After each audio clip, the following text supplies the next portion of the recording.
thought I'd give you a quick look around an albergue if you haven't walked a Camino before. This is the first one I've stayed in so far on this Camino. It's the Albergue Rojo Plata in, where am I? Torremija, next stop Merida. So normal sort of thing, they ask you to put your beds somewhere at the front here. There's a little check-in desk. This one was good, I think. They actually gave you, sheets and towels and things. This one, I think they designated as the ladies' room with a bathroom. There wasn't a lot of us in here last night, about 6, I think. Then there was another room here. I noticed some comments on Gronza that the beds were very close together. Yeah, I guess they are a bit.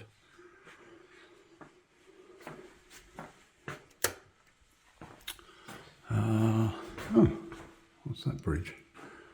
Then this is the men's bathroom.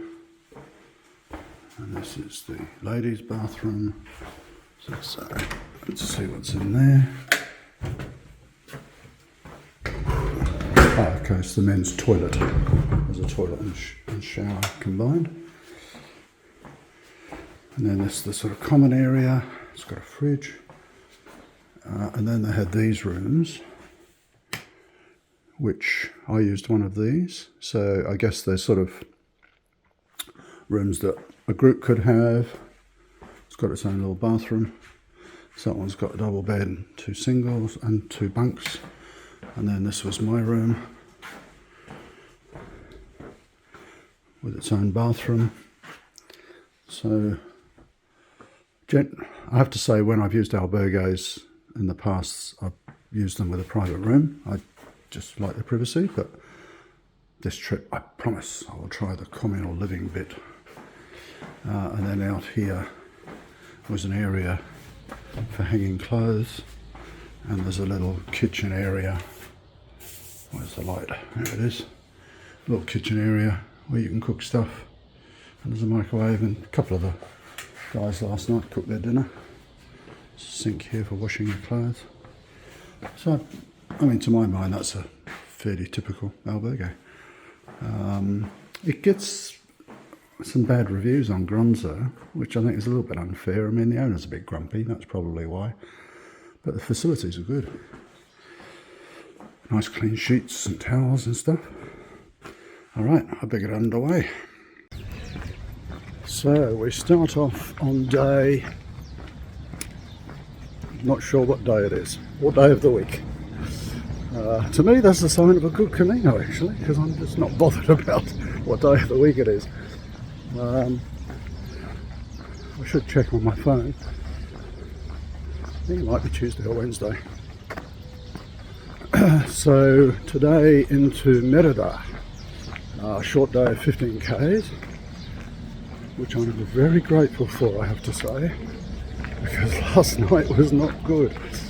I shot my last video yesterday lying in bed with lots of blankets on because it was cold, and it kind of went downhill from there. It's very weird. When I went out shopping at about 6:30, I was wearing this down jacket, waistcoat, because I felt really cold, and everybody else is walking around in t-shirts.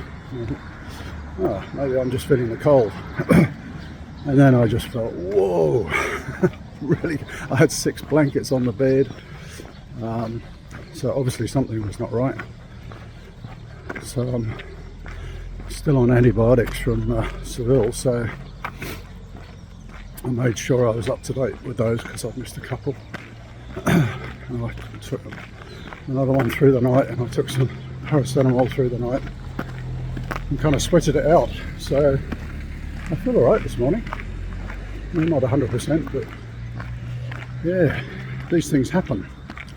So you've got to be prepared for the odd curveball. I was thinking, oh well, maybe I'll have to get a taxi into Merida and go and see a doctor or something. But, there's always options. But good, I seem to get over it. So I just got to check out the directions for today. I think I've got to go right at the end of the village here, and I should pick up the Camino. It's nice to have a slightly later start.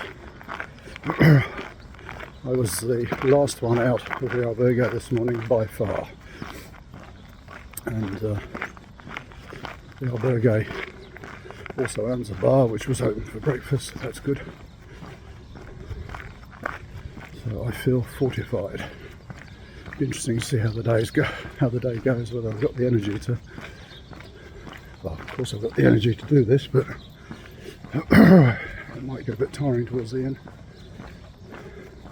Alright, I'll sign off because I've got to watch out where the Camino is. Just a short day today into Merida, so I'm having a break on one of these. These things make great seats. Perfect height. Done about 10 k's, 5 to go I think. So I was just looking at the map, and hopefully if I'm not going to screw up. So heading down that way towards Merida, about 4 or 5 k's across the country. The last few k's were along by a road, which wasn't a lot of fun. And then we come in, I think this is where we come in across the river on an old Roman bridge into Merida, so it should be pretty exciting.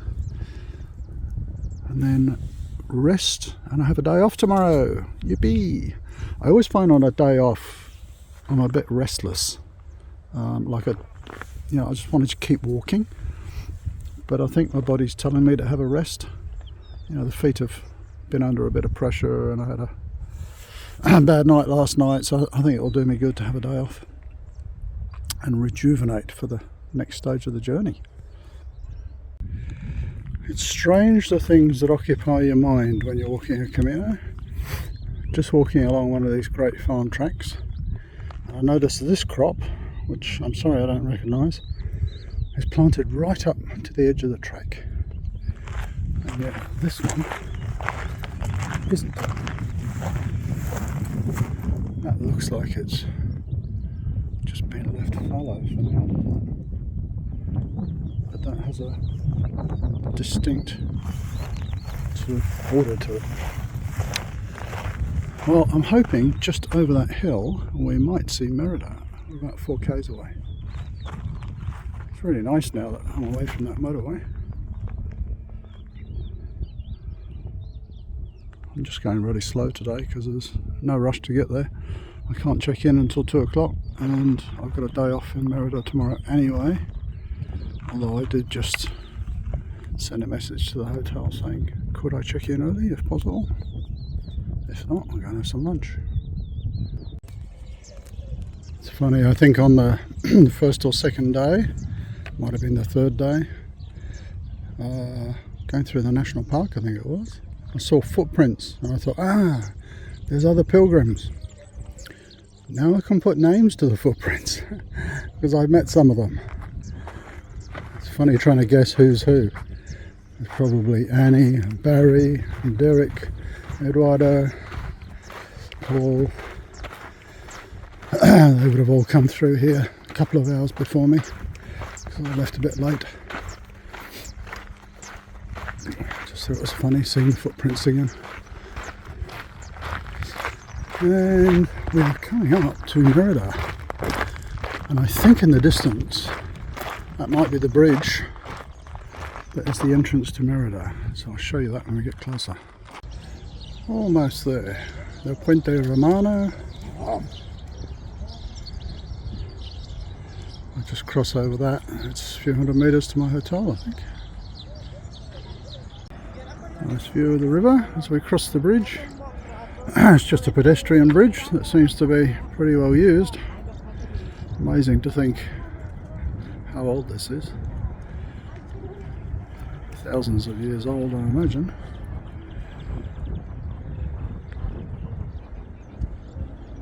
Are we there yet? Almost. These last few k's are always almost. Interesting vibe coming into the city here across the Roman bridge, and I think all large cities are a bit like this. They kind of have, you know, depending on the suburb you're in, a totally different feel. And it's purely based on 5 minutes walking through here. But the suburb I came through over there was, you know, high density housing, probably government housing, lots of graffiti, loud music. You couldn't walk on the sidewalk for all the dog crap. Nobody said hello. Certainly no one said Ben Camino. And then you come over to this side, and I sense this is going to be a bit different. Yeah, just a funny feeling walking through there. So here we are in Merida. I was just picking up a cable for my phone charger, and I thought, I wonder where the Temple of Diana is. And it was around the corner. How good is that? There's quite a few Roman ruins worth looking at in Merida. So in fact in the morning I'm going to do a quick 1 hour guided tour. But I noticed they didn't include this, so I thought I'd come in here for a quick look. Pretty amazing place. So it's an interesting site. There's a little museum inside, and the site is about 2,000 years old. Interesting here, showing the construction of it. Ella tiene tu llave. ¿Cuál es la letra de bebé? Es la C. 1, entonces tú tendrías que a las 9 y un poquito tocar en el 1C de mi.